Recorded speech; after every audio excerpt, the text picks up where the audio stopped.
Ladies, we are here tonight on the ladies and gentlemen.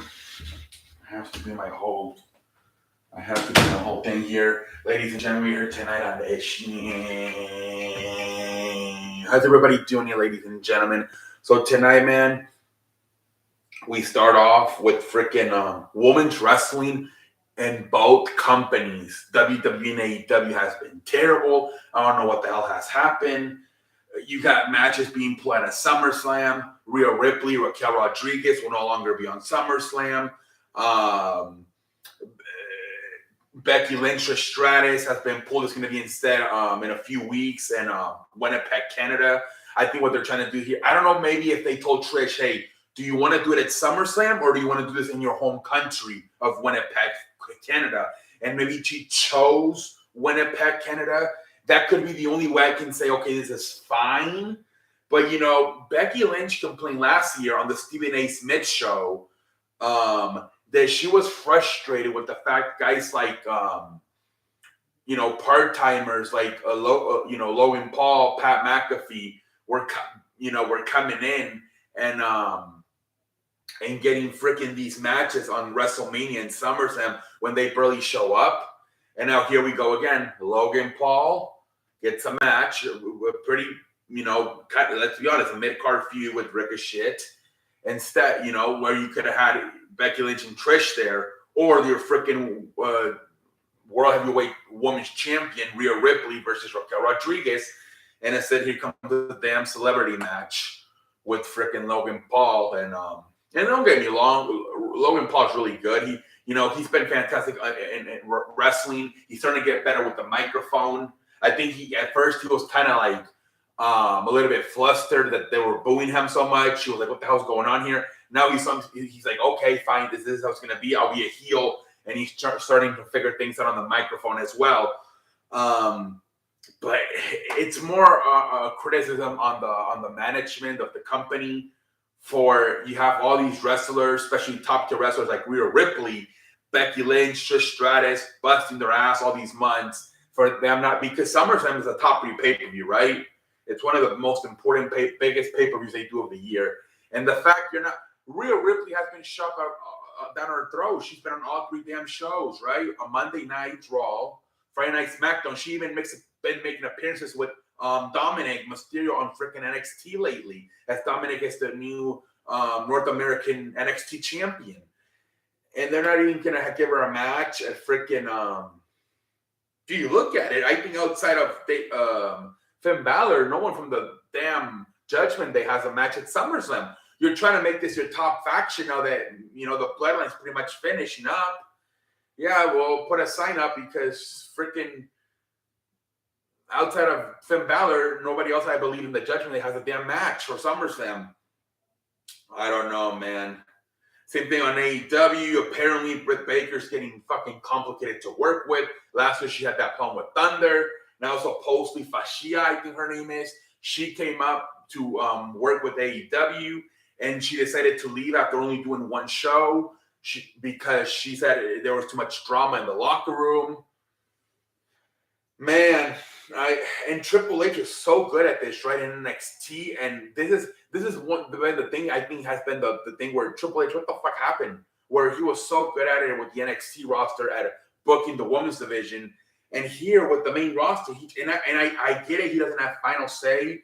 He writes a script along with the writers and producers, and then he presents it to Vince McMahon. So maybe it's Vince McMahon, the one that's doing this. What I'm thinking is Stephanie McMahon, maybe she was the one that was pushing for the women's division. And, she's been gone from the company. She left the company a few months ago. Maybe that's where it was. Stephanie, I think, was the one that really wanted that woman's pay-per-view back in the day, right? Evolution. I believe, was it Nikki Bella versus Ronda Rousey was the main event of that show. It was an all-woman pay-per-view.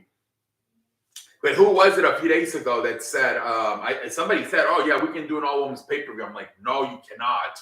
The women's division is terrible on both companies right now, man. And WWE had it figured out. And I don't know the last few years what has happened. And it's back to the shithole. It is. No, it's not as bad, where it was all a bunch of like pretty faces and it was more like about looks and than talent. Now these are some talent, but they're not utilizing them the right way. Or they write them hard and dirty the whole fucking year, right? And when it comes down to the big shows, like SummerSlam coming up, no Becky Lynch, Trish. We're gonna save it for Ken in a few weeks on Monday Night Raw. Rhea Ripley, Raquel Rodriguez. No, we're gonna save it for a few weeks on Monday Night Raw. It's like, no, man. Then here comes Logan Paul, who really fucking shows up like 3 times a year, and he gets. They're saying he might even start the show. He might have the first match with Ricochet. I'm like, damn. But yeah, the women's division is something that's got to. Both companies got to look at it and improve, man.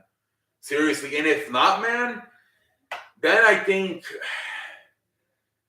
I don't know what you do, man. It's at the point where they might have to, like, to make sure they get the women's over. They should fucking consider doing a different show for all women, right? To force himself to fucking have the woman on, let's just do an all woman show, a weekly show.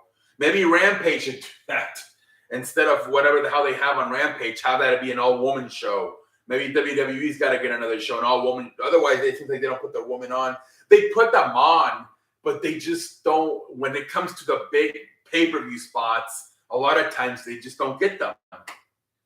And Seth Rollins, he's got to be pissed off because last year it happened to him, right? He got taken off the SummerSlam card, and now it happened to his wife, Becky Lynch. So he cannot be happy at all.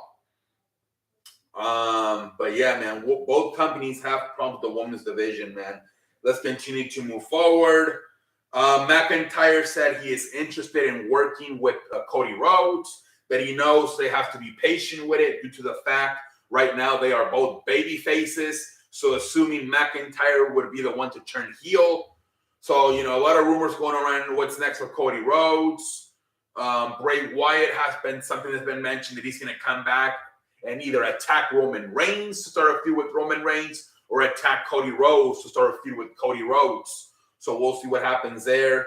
Booker T pretty much said that he agreed with the fans on Sunday when they were chanting at Chad Gable, "You're not Kurt Angle." He says Kurt Angle came in here, man, and he wanted to learn everything.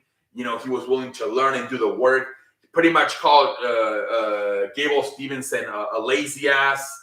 So, and he's been seeing it, right? Because he's a commentator for NXT.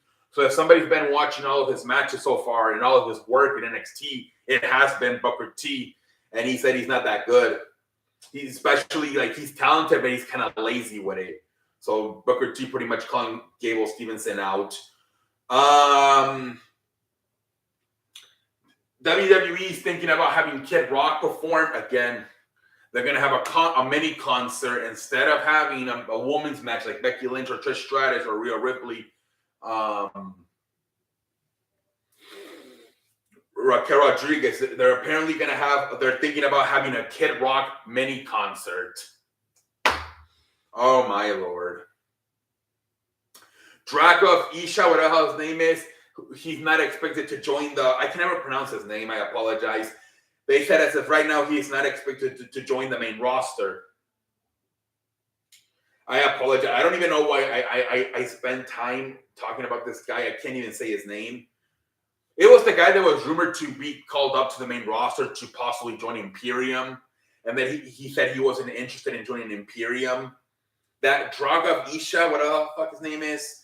All right, ladies and gentlemen, I believe we're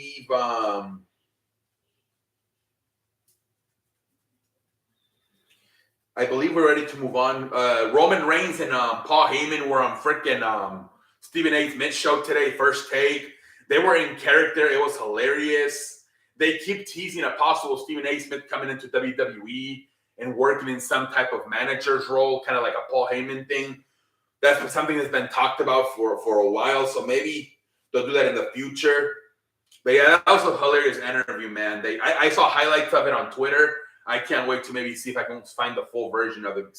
Yeah, it seemed like both Roman Reigns, Paul Heyman, and Roman Reigns were in full heel character during the interview. It was hilarious, man. But anyways, ladies and gentlemen, let's start talking about Monday Night Raw. All right, ladies and gentlemen.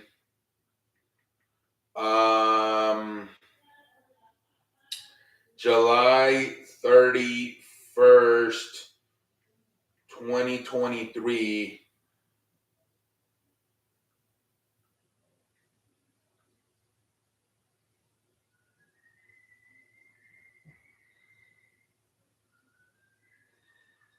All right, ladies. Oh, what the fuck just happened? All right, here we go.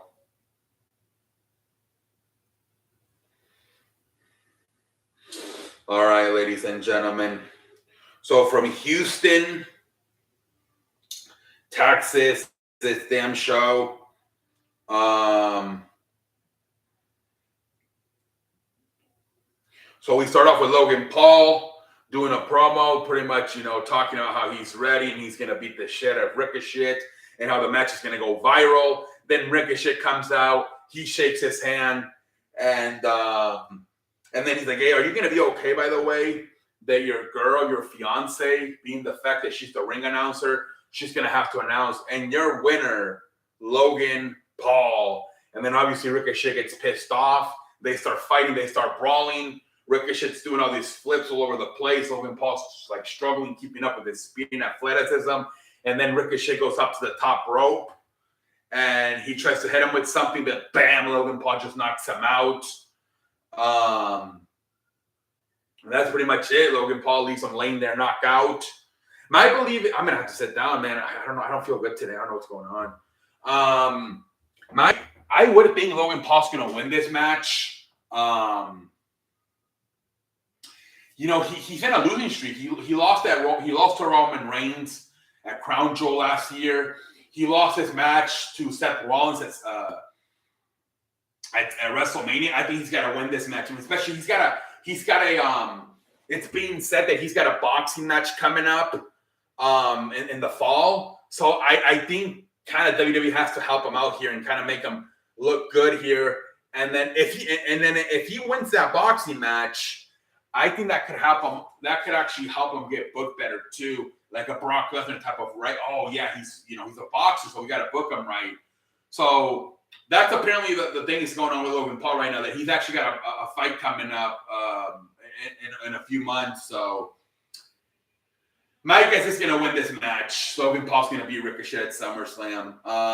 Let's move along, ladies and gentlemen.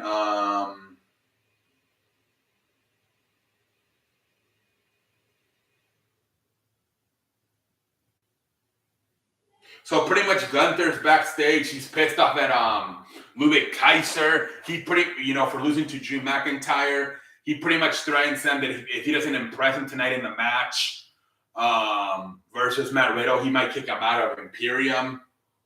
So there you go. We have the damn match between Ludwig Kaiser and Matt Riddle.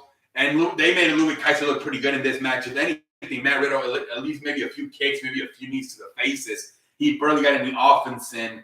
Ludwig Kaiser pretty much dominated the whole match. And at the end, Ludwig Kaiser wins. So obviously he stays with Imperium. So they made Kaiser look good in this match, man. I was kind of impressed with Ludwig Kaiser, man. The ring general. I was impressed with Kaiser, man. And then we freaking get we get freaking Maxine Dupree making her singles debut versus the Hala. Obviously at times, they give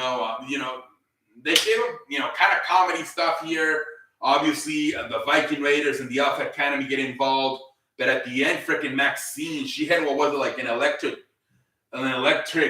chair thing off the top rope, and then she just pinned her. Kind of weird, never seen that move before. But Maxine Dupree wins the match.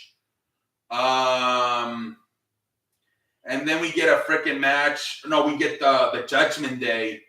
They do their little promos talking about, especially more than anything, Finn Balor's match at SummerSlam, which is Seth Rollins.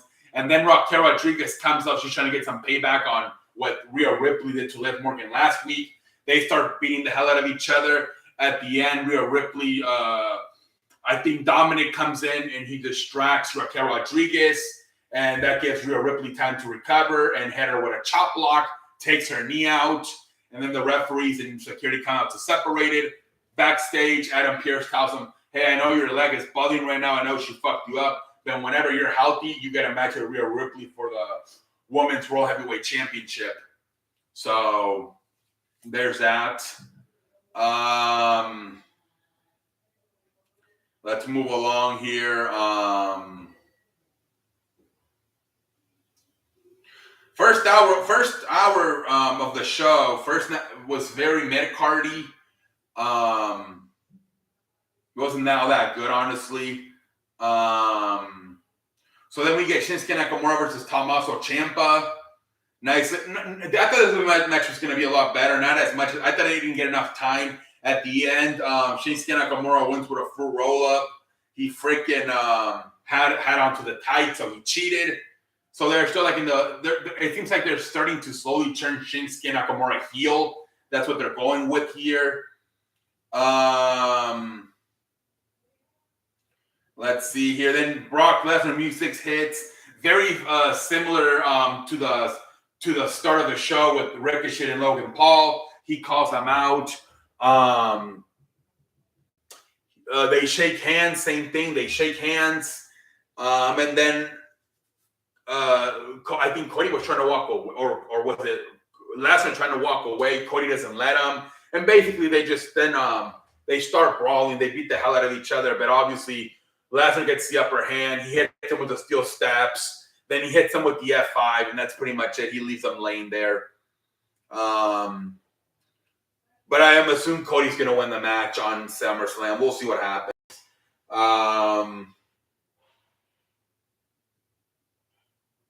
And then we had a backstage segment between Chad Gable and Gunther. And, they're celebrating that Maxine won. And then Gunther comes up with like, hey, man, why don't you and I have a match? I bet you can't even go 5 minutes with me. And he accepts the challenge. So it's a 5-minute beat the clock match between Gunther and Chad Gable. Freaking Chad Gable actually ends up being the clock.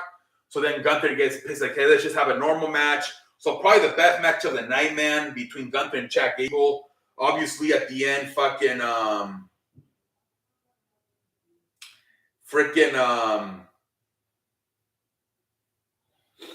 Gunther wins with the freaking he hits him with the freaking power bomb, and Gunther wins. So Gunther wins, man.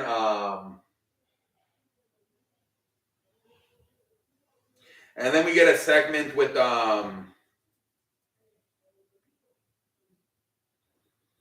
Becky Lynch, pretty much saying, hey, man, I did what I was supposed to do last week, beat Zoe Starks. Where's my match? She calls out Trish Stratus. Trish Stratus comes out. It's like, I was thinking of giving you the match, but I'm Trish Stratus. I do whatever the hell I want. I don't listen to nobody. And then Adam Pearce comes in. And he's like, hey, you said if she beats Zoe Starks, you were going to give her a match. So he makes the match. Trish Stratus versus Becky Lynch. The referee comes out. They ring the bell. And right away, like 3 seconds into it, Zoe Starks interferes. And disqualification. Then just the brawl starts between, Becky Lynch trying to beat both Zoe Starks and Trish Stratus. Trish Stratus actually, the mask came up and she was bleeding from her nose. Jesus Christ. At the end, obviously they're able to, Trish hits Becky with a chair. The security comes out, they take them away. And then Pearce comes backstage and tells her, hey, what the hell was that? Nope. So in two weeks, we're going to be in Winnipeg, Canada. You're having the rematch. Becky, Trish Stratus, and Zoe Starks is banned from ringside. So there's that. There is that, ladies and gentlemen.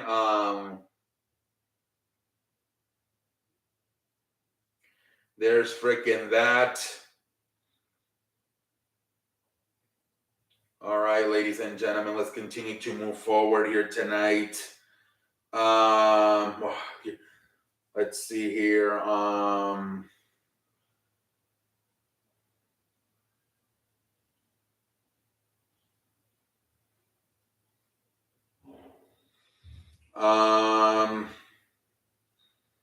And then we get the freaking main event, man.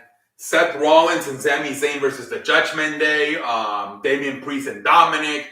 Repetitive shit as last, it seems like it's been a theme the last month or so. A combination of either Seth Rollins versus Dominic, Sami Zayn versus Damian Priest. You know, it's something like this. This time we get this tag team match between Seth Rollins and Sami Zayn versus Dominic and Damian Priest.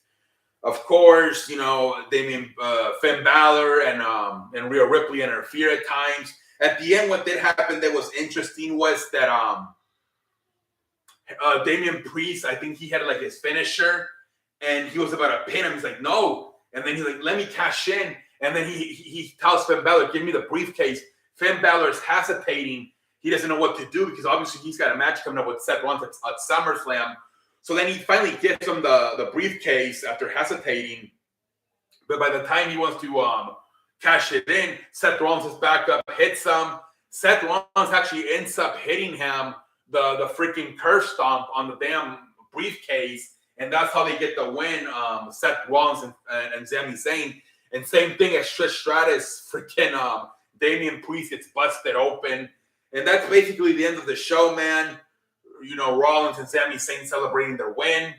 But yeah, that was pretty interesting that, yeah, he wanted to cash in. He wanted to turn the damn tag team match into a match for the World Heavyweight Championship. That would have been crazy. But then, like I said, Balor hesitated. It would be super interested if they have Balor win the world title this Saturday, and then for a few months they have like this guy's the world champion, and then he's in a faction, and this guy who's in the faction with him is the Money in the Bank. Dude, that would be crazy stuff, man. That would be crazy stuff if they actually would do that, man. It really would. But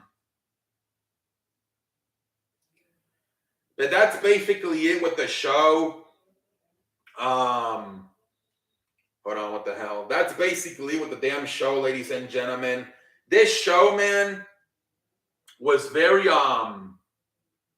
mid-cardy, especially like the first hour and a half. It started getting a little bit better, you know, when they did the whole Cody Rhodes, Brock Lesnar segment and them having fight. Same thing then with Trish Stratus and Becky Lynch segment. You know, even squeezing in that match between Gunther and Chad Gable, which might have been the best match of the night.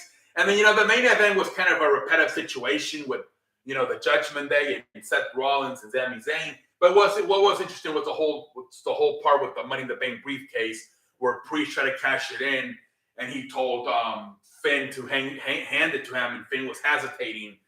That was the only thing interesting about the main event. This show was whatever, you know. You know, they try to get you excited with some of the fights, right? With you know, at the start with Logan Paul and Ricochet, and you know, Cody and Brock Lesnar. They try to get you excited, you know. Then the main event with the whole Money in the Bank briefcase situation. But I just felt like the first hour and a half was just kind of boring.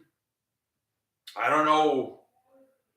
And I appreciate a different start instead of starting with either Seth Rollins or the Judgment Day. At least they started different this time with Ricochet and Logan Paul. Yeah, it was whatever. But until next time, I'm finished. Have a good night, everybody. Finish.